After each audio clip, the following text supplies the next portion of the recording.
अथ श्रीमद्भागवत महापुराणं स्कन्दं 5 అధ్యాయం 19 కిం పురుష మరియు భారతవర్షము యొక్క వర్ణనం. అథ ఏకోనవింశోऽధ్యాయః. శ్రీశుక ఉవాచ.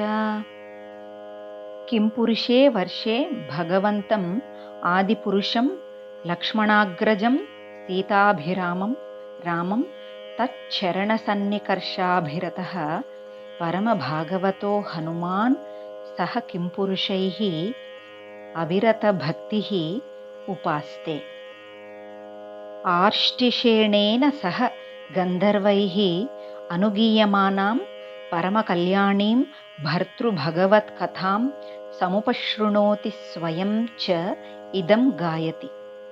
ఓం నమో భగవతే ఉత్తమశ్లోకాయ నమ ఆర్యలక్షణశీలవ్రతాయ నమ ఉపశిక్షితాత్మన ఉపాసితలోకాయ నమః సాధువాదనికషణాయ నమో బ్రహ్మణ్యదేవాయ మహాపురుషాయ మహారాజాయ నమ ఇతి.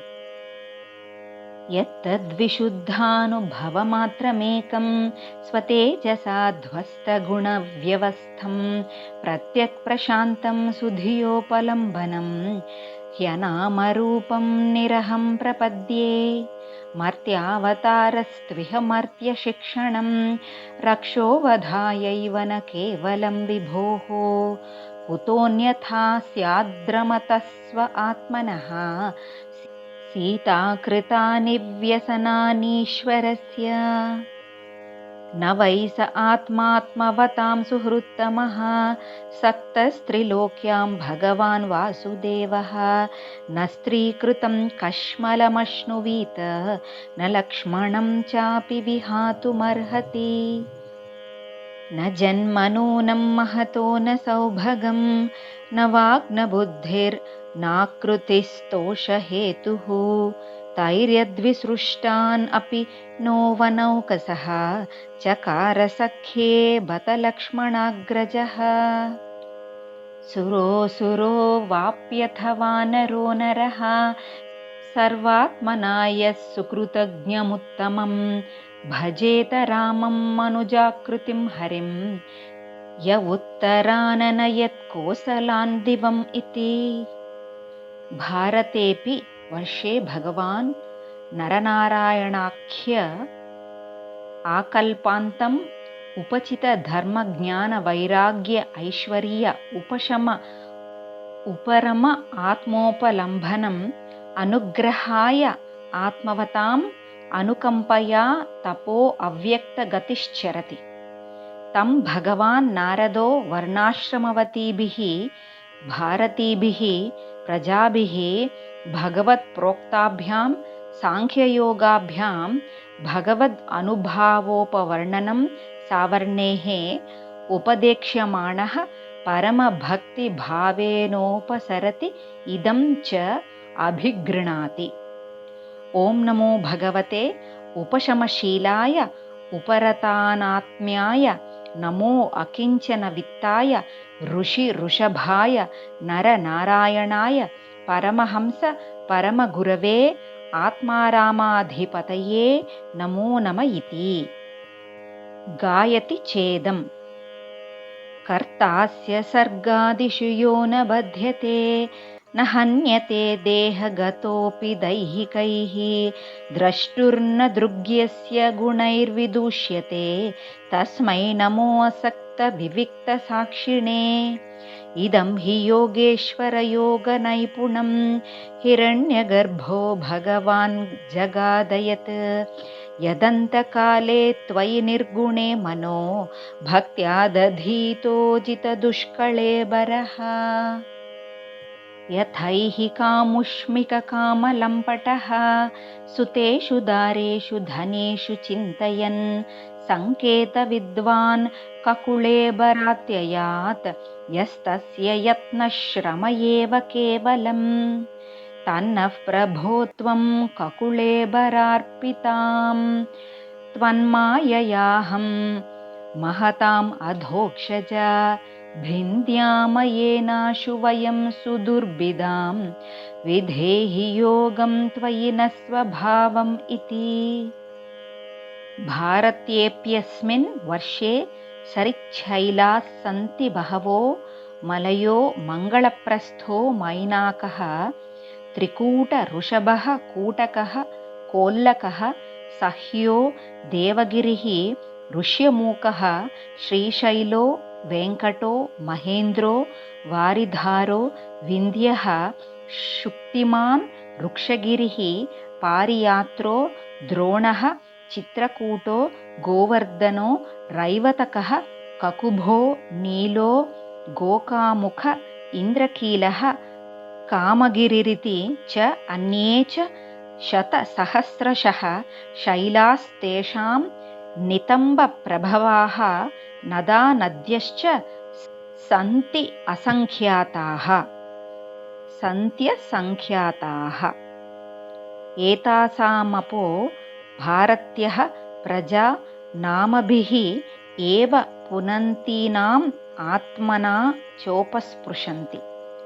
चन्द्रवशा ताम्रपर्णी अवटोदा कृतमाला वैहायसी कावेरी वेणी पयस्विनी शर्करावर्ता तुङ्गभद्रा कृष्णा वेण्या भीमरती गोदावरी निर्विन्ध्या पयोष्णी तापी रेवा सुरसा नर्मदा चर्मण्वती सिन्धुः अन्धः शोणश्च नदौ महानदी वेदस्मृतिः ऋषिकुल्या त्रिसामा कौशिकी मन्दाकिनी यमुना सरस्वती दृशद्वती गोमती सरयूः रोधस्वती सप्तवती सुषोमा शतद्रुः चन्द्रभागा मरुद्वृधा वितस्ता असिक्नी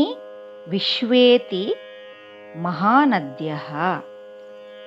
अस्मिन्नेव वर्षे पुरुषैर्लब्धजन्मभिः शुक्ललोहितकृष्णवर्णेन स्वारब्धेन कर्मणा दिव्यमानुषनारकगतयो बह्व्य आत्मन आनुपूर्व्येण सर्वा ह्येव सर्वेषां विधीयन्ते यथावर्णविधानम् अपवर्गश्चापि भवति।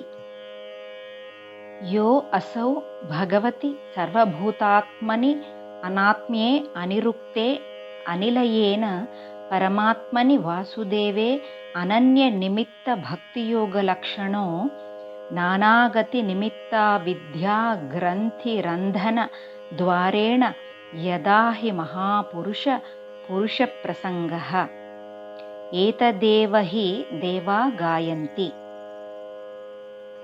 अहो अमीषां किमकारिशोभनं प्रसन्न येषां स्विदुतस्वयं हरिः यैर्जन्मलब्धं नृषु भारताजिरे मुकुन्दसेवौपयिकं स्पृहाहिनः किं दुष्करैर्नः क्रतुभिस्तपोव्रतैः दानादिभिर्वा द्युजयेन फल्गुना न यत्र नारायणपादपङ्कज स्मृतिः प्रमृष्टातिशयेन्द्रियोत्सवात् कल्पायुषां स्थानजयात् पुनर्भवात् क्षणायुषां भारतभुजयो वरम् क्षणेन मर्त्येन कृतं मनस्विनः सन्न्यस्य संयान्त्यभयं पदं हरेः न यत्र वैकुण्ठकथासुधापगा न साधवो भागवतास्तदाश्रयाः न यत्र यज्ञेशमखामहोत्सवाः सुरेशलोकोऽपि न वै ससेव्यताम् प्राप्तानृजातिं त्विह ये च जन्तवो ज्ञानक्रियाद्रव्यकलापसम्भृतां न वै यतेरन्न पुनर्भवायते भूयो वनौका इव यान्ति बन्धनम् यै श्रद्धया बर्हिषि भागशो हविः निरुक्तमिष्टं विधिमन्त्रवस्तुतः एकः पृथग्नामभिराहुतो मुदा गृह्णाति पूर्णस्वयमाशिषां प्रभुः। सत्यं दिशत्यर्थितमर्थितो नृणां नैवार्थदो यत्पुनरर्थितायतः। स्वयं विधत्ते भजताम् अनिच्छताम् इच्छापि दानं निजपादपल्लवम्। यद्यत्र न स्वर्गसुखावशेषितं स्विष्टस्य सूक्तस्य कृतस्य शोभनं तेनाजनाभे स्मृतिमज्जन्मनः स्याद् वर्षे हरिर्यद्भजतां शं तनोति। श्रीशुक उवाच जम्बूद्वीपस्य च राजन् उपद्वीपानष्टौ हैके उपदिशन्ति सगरात्मजैः अश्वान्वेषण इमां महीं परितो निखनद्भिः उपकल्पितान्। तद्यथा स्वर्णप्रस्थः चन्द्रशुक्ल आवर्तनो रमणको मन्दरहरिणः पाञ्चजन्यः सिंहलो लङ्केति।